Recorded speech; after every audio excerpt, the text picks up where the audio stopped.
Bienvenue, dans cette vidéo, je vais vous expliquer comment on se fait mal au dos, à la nuque, aux épaules quand on travaille en crèche ou de façon plus générale dans la petite enfance. Je m'appelle Olivier Girard, je suis ergonome, posturologue et je suis l'auteur du livre Plein le dos. Là, on va parler du problème et à la fin de la vidéo, je vous montrerai où est-ce que vous pouvez aller chercher les solutions. La première chose que je voudrais que vous ayez dans la tête, c'est que de façon générale dans la vie, il n'y a que deux façons de se faire mal. La première façon, c'est l'accident. Si je tombe d'une échelle qui fait 2 mètres de haut, tout de suite, je me fais mal. D'accord?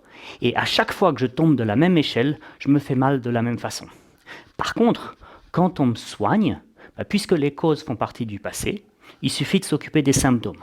Donc quelqu'un peut s'affairer avec moi, me tripoter, me recoudre, me masser, ce que vous voulez, et ça suffira parce que les causes font partie du passé. C'est pas de ça qu'on parle aujourd'hui. Aujourd'hui, on ne parle pas de la façon rapide et brutale de se faire mal, on parle de la façon lente et pernicieuse.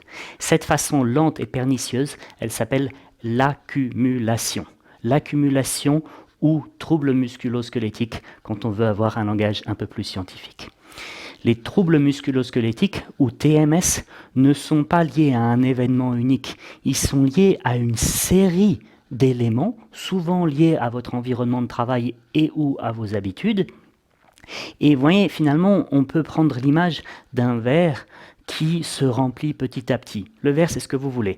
Votre poignet, votre genou, vos cervicales, peu importe. Chaque verre a une certaine taille, une certaine capacité.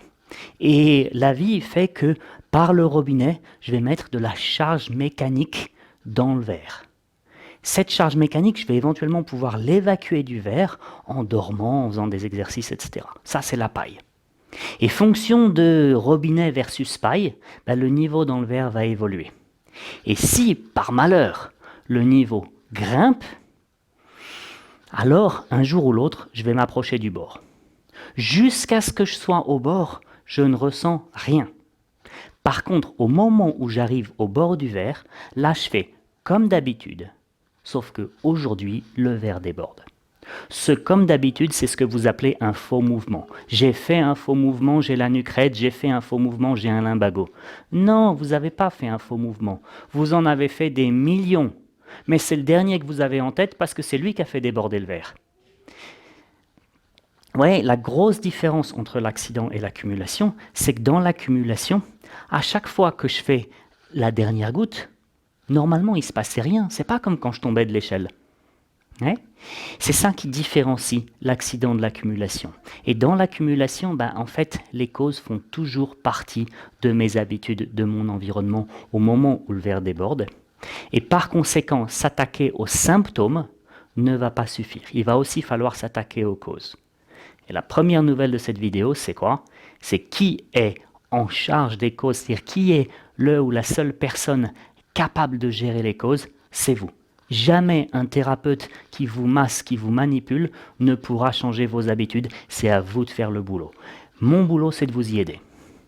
Donc, quand on veut soit prévenir, soit guérir les troubles musculo-squelettiques, on doit s'attaquer au robinet, à la paille et à la taille du verre dans cet ordre-là.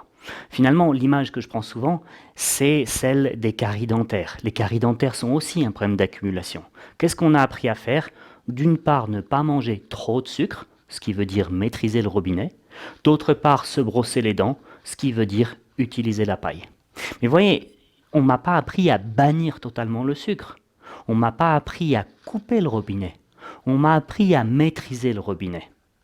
Maîtriser le robinet, ça veut dire admettre que le robinet goûtera toujours un petit peu. Et c'est parce qu'il goûte toujours un petit peu et que je ne veux pas que le verre déborde que je suis obligé d'avoir une paille. Cette paille, aussi connue comme le brossage de dents, c'est 3 minutes 3 fois par jour, 9 minutes par jour, 1 heure par semaine. Pour le dos, la nuque, les épaules et le reste, il faudra faire pareil, il faudra avoir une paille. Mais dans un premier temps, on va s'occuper de ne pas manger trop de sucre. Du coup, question, quelle est l'origine de la charge mécanique sur les tissus, c'est-à-dire de ce truc qui coule par le robinet? Cette origine, elle est quadruple, si je peux dire. C'est la combinaison de facteurs biomécaniques et de facteurs psychosociaux, c'est-à-dire c'est la combinaison de posture, activité, durée et stress, ou plus exactement état psychologique. En d'autres termes, ce que je fais, dans quelle posture, pendant combien de temps et dans quel état psychologique. Je ne vais pas trop parler de l'état psychologique, mais juste une petite remarque.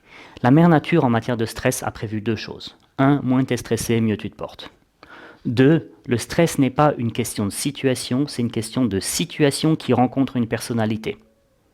C'est-à-dire que finalement, si je veux être moins stressé, j'ai que deux avenues. Soit je travaille sur les situations, je m'organise, je me forme, je communique pour rencontrer moins de situations qui sont moins stressantes. Soit, et ce n'est pas exclusif, je travaille sur ma personnalité, c'est-à-dire en gros, j'apprends à relativiser. À comprendre, c'est facile, à appliquer, je suis d'accord que c'est un petit peu plus compliqué, mais sur le principe, c'est facile à imaginer ce que ça veut dire. Nous, on va faire de la mécanique, posture, activité, durée. Posture, c'est un mot piège, parce que vous voyez, là, je suis debout. Ça, c'est une posture de base, et il y en a 5.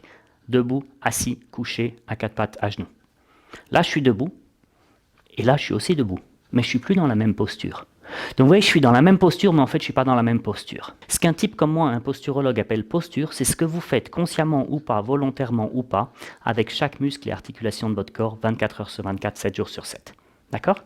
C'est-à-dire que là, je suis debout, là, je suis différemment debout. La posture se mesure en degrés et en millimètres, et c'est une photo locale et globale de votre corps. On va regarder ce que fait chaque muscle et chaque articulation. Une fois que j'ai caractérisé votre posture, je vais regarder, je vais vous enlever la peau, et je vais regarder à quel point vous êtes tendu sous la peau. Cette tension va être liée soit aux efforts physiques, porter, pousser, soulever, tirer, soit au choc et aux vibrations, soit au froid et à l'humidité.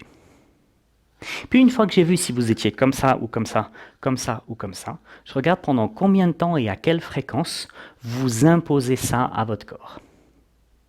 La règle de la mécanique, c'est que vous n'avez le droit de prendre qu'un seul risque à la fois. Vous avez le droit de vous tenir n'importe comment, ce n'est pas un problème, mais pas pendant longtemps. Vous avez le droit de vous tenir n'importe comment, mais pas en faisant un effort physique. Vous avez le droit de porter votre machine à laver, un effort physique, pas de problème, mais pas pendant longtemps et pas dans une mauvaise posture. Donc vous voyez, à la base, mon métier, il est simple. Je suis juste à la recherche de ce que j'appelle des cocktails toxiques, c'est-à-dire des combinaisons de posture-activité, posture-durée, activité-durée, ou les trois ensemble. La difficulté du métier, elle n'est pas là. La difficulté du métier, elle est dans l'image que vous voyez maintenant, et dans cette idée que la bonne posture serait la suivante et le mouvement serait la santé. Vous voyez, imaginez que le type là, il fait 10 minutes, 10 minutes, 10 minutes, 10 minutes. Ouais. Le soir, comment va son dos? Mal. Alors qu'il a beaucoup bougé. Et la même chose pour les concierges, les femmes de ménage, les pompiers, les jardiniers et tous les autres. Ouais. Pourquoi? Parce que globalement, il a beaucoup bougé, mais localement, si je regarde le bas du dos, je vois un cocktail toxique, c'est-à-dire une posture pourrie combinée à une durée prolongée. Et ça, on vient de décrire ça comme une violation de la mère nature. Donc fondamentalement, je ne suis pas d'accord avec cette idée que le mouvement c'est la santé. Attention, je ne vous dis pas le mouvement est inutile. Je dis la qualité du mouvement compte autant que la quantité du mouvement, c'est-à-dire que ce n'est pas alterné entre des postures pourries qui fera que vous allez bien le soir. Par conséquent, il faut qu'on apprenne à reconnaître et à maîtriser les bonnes postures versus les mauvaises.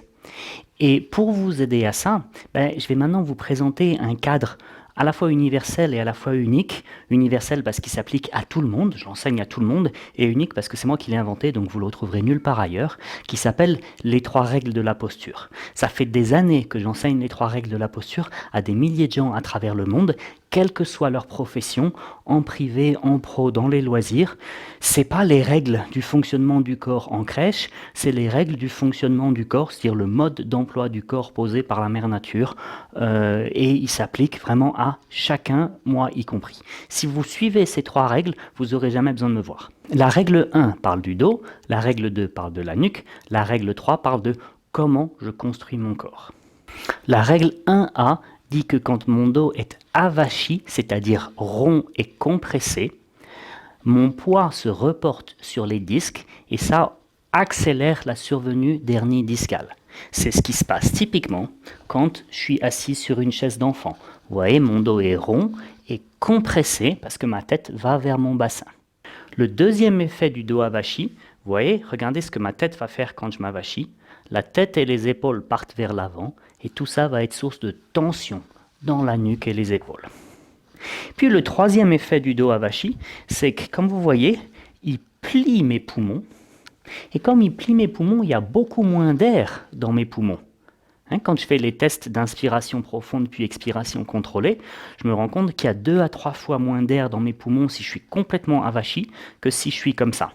Ça veut aussi dire 2 à 3 fois moins d'oxygène, donc de nourriture pour les tissus. En gros, vous affamez tout le monde. Et ça fait que vous avez moins d'énergie, que les tissus récupèrent moins vite, mais qu'ils fatiguent également plus vite. La règle 1A dit donc, écoute, quand tu fais un truc fréquent, prolongé ou dangereux, ton dos ne doit pas être avachi. La règle 1B lui répond, d'accord, mais ce n'est pas une raison non plus pour avoir le dos creux, comme cette jeune femme qui tient son enfant. Pourquoi? Parce que quand mon dos est creux, j'augmente la pression cartilage sur cartilage dans les vertèbres et donc j'accélère leur usure naturelle qui s'appelle arthrose. La discussion, c'est pas est-ce qu'on va avoir de l'arthrose ou pas, on va tous en avoir. La question, c'est quand et avec quelle intensité. Là, vous accélérez ce que la mère nature avait prévu pour vous. Le deuxième effet du dos creux, c'est qu'il contracte les petits muscles là où la cambrure est plus prononcée. Et cette contraction prolongée des muscles va finir par être douloureuse. Puis le troisième effet du dos creux, c'est quand j'ai le dos creux comme ça, j'ai les muscles du plancher pelvien qui sont complètement décontractés, relax. Et ça, si je combine ça avec un effort physique, que ce soit crossfit, grossesse, sport de charge, le résultat des courses, c'est descente d'organes et incontinence. Donc vous voyez, avachi, c'est pas une super idée, mais cambré, excessivement cambré, n'est pas non plus une alternative saine. Le troisième type de dos indésirable, disons, c'est le dos tordu. Tordu comme quand je surveille les enfants au parc et que j'en ai marre de me tenir debout. Ça, c'est tordu depuis le bas. Tordu comme quand je croise les jambes. Ça, c'est tordu depuis le milieu. Tordu depuis le haut, comme quand je m'appuie sur mon coude. Ou tordu quand mes épaules sont dans un sens alors que mon bassin est dans l'autre sens, par exemple parce que je prends mon fils pour le mettre dans la chaise sans bouger les pieds, ou dans le lit, peu importe. La règle 1 dit donc, quand tu fais quelque chose de fréquent, prolongé, dangereux, ton dos doit être ni avachi, ni creux, ni tordu. La question à $1 million, c'est comment appellerait-on un dos qui n'est ni avachi, ni creux, ni tordu? Et la réponse n'est pas droit. Pourquoi? Parce que quand vous dites à quelqu'un, enfant ou adulte, tiens-toi droit, il se passe ça, d'accord, qui est cambré. Donc oubliez cette histoire de dos droit. Ce qu'on va aller chercher, c'est la chose suivante. Vous voyez, là, mon dos, il est creux, là, il est avachi, et entre les deux, je sens un plat là où je peux passer la main.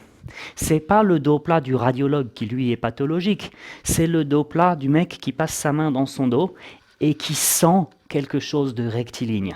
En dessous, il y a quelque chose qui s'appelle les courbures naturelles de la colonne vertébrale. Ça, c'est donc ma règle 1. Ma règle 2 commence par une question qui est, est-ce que vous connaissez quelqu'un qui a des problèmes parce que sa nuque est trop relaxe, c'est-à-dire trop détendue? Réponse non, ça n'existe pas. Pourquoi? Parce que regardez comment la nuque est construite. Dans cette animation, vous voyez première couche, le système cardiovasculaire, deuxième couche, le système nerveux, troisième couche, le système lymphatique, qui vous permet de bien fonctionner au niveau du système immunitaire. Donc vous voyez que là-haut, en gros, c'est plein de tuyaux. C'est ce que j'appelle un centre logistique. Et qu'est-ce qui se passe si j'ai de la tension dans la nuque? Il se passe la même chose que si j'essaye d'arroser mon jardin avec le pied sur le tuyau. Ça fonctionne vachement moins bien. D'accord? Par conséquent, la règle 2 dit un truc tout bête, elle dit tout ce que tu peux faire pour relaxer ta nuque, plus c'est toujours bon à prendre. Je ne vous garantis pas qu'on va réussir à avoir la nuque 100% relax 100% du temps, mais tout ce qu'on peut faire pour aller dans cette direction est un bon investissement. La question qui en découle et qui va compliquer un petit peu les choses, c'est d'accord, mais qu'est-ce qui contracte la nuque? Il y a 9 facteurs. 5 sont liés à votre tête, 4 sont liés à vos bras, puis on pourrait en citer un 10e qui est le stress, mais on a dit qu'on faisait de la mécanique. Les 5 liés à la tête, on en a déjà discuté d'un, c'est tête devant. Le deuxième, c'est extension. D'accord? On peut penser aux peintres qui peignent des plafonds, mais on peut penser aussi à toutes ces positions où vous êtes avachi vers l'avant et vous corrigez la ligne du regard pour regarder la télé ou pour discuter avec quelqu'un. Troisième source de tension dans la nuque, vous voyez, au début, quand je fléchis la nuque, ça se passe bien, et quand j'atteins les 20 degrés, boum, ça devient lourd. comme quand vous êtes sur votre téléphone portable. Donc flexion plus que 20 degrés est le troisième facteur. Quatrième et cinquième facteur sont les facteurs d'asymétrie. Ça, comme quand vous avez votre téléphone entre l'épaule et l'oreille. Et puis, torsion de la nuque, comme j'ai par exemple chez les horlogers qui travaillent avec la loupe sur un œil, mais souvent la montre au milieu. Les facteurs 6, 7, 8, 9 sont liés à ce que vous faites avec vos coudes. Vous voyez, vos coudes sont confortables de 0 à 20 degrés sur le côté. Puis si vous essayez lentement de lever les coudes, vous voyez que ça devient beaucoup plus lourd. D'accord? Ça, on va retrouver souvent cette posture-là chez les gens qui vont sortir un enfant d'un lit à barreaux. L'autre, le septième facteur, c'est la même chose mais vers l'avant. Vous voyez, 0,20 degrés, c'est confortable. Plus que 20 degrés, ça devient lourd. Huitième facteur, quand je tire mes coudes vers l'arrière, par exemple parce que je fais du rameur mais je m'arrête trop tard, ou parce que je mets un correcteur de posture. Et puis le neuvième facteur, quand je m'appuie sur mes avant-bras, c'est je lève les coudes. D'accord? Ça nous fait donc 9 facteurs qu'il faut qu'on essaye d'identifier dans vos activités quotidiennes et d'éliminer par des solutions ergonomiques ou posturales. Les règles 1 et 2 sont celles qui vous visent à vous faire prendre conscience du problème. La règle 3, elle cherche à vous emmener vers une solution en vous faisant observer que le corps, c'est quelque chose qui démarre par terre et qui fait ce qu'il peut pour lutter contre la gravité. Comme une maison, comme un arbre, comme une église. Qu'est-ce qui fait la stabilité de l'église avec le temps? C'est ses fondations. C'est-à-dire que finalement, pour reconstruire le corps, on va devoir faire comme quand on construit une maison, on démarre en bas et on remonte les étages les uns après les autres. Ça a plusieurs implications. L'implication numéro 1, la plus visible peut-être, c'est que le travail de rééducation posturale est toujours ennuyeux parce qu'il va prendre du temps. Je suis obligé de tout passer en revue. L'implication numéro 2, c'est dire chaque fois que tu ne peux pas bouger tes pieds, c'est forcément ton dos, tes épaules qui vont faire le travail. Et donc, quand les pieds sont feignants, c'est le reste qui souffre.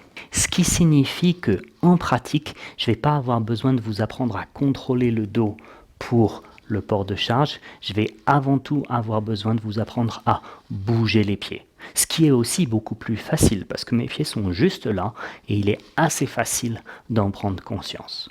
Voilà pour le cadre théorique. Maintenant, il reste qu'à appliquer ce cadre pour résoudre les problèmes qui sont liés à votre travail en crèche. Mais finalement, la même vidéo pourrait s'appliquer à n'importe quelle autre profession. Pour résoudre le problème d'un point de vue pratico-pratique, soit votre organisation, votre management a déjà pris rendez-vous avec moi et vous regardez cette vidéo en introduction de l'intervention qui va avoir lieu, soit vous pouvez solliciter une telle intervention en vous rendant sur la page de contact de mon site que je lis dans la description, ou vous pouvez encore, à titre individuel, solliciter une consultation en vidéo et à ce moment-là, on répondra à vos questions personnelles, que ce soit en matière de pourquoi j'ai mal ou en matière de comment puis-je optimiser ma façon de faire ci ou ça. Bien sûr, vous pouvez également partir seul à la recherche des solutions. Elles sont toutes expliquées dans Plein le dos et dans les vidéos que vous trouvez sur ma chaîne YouTube.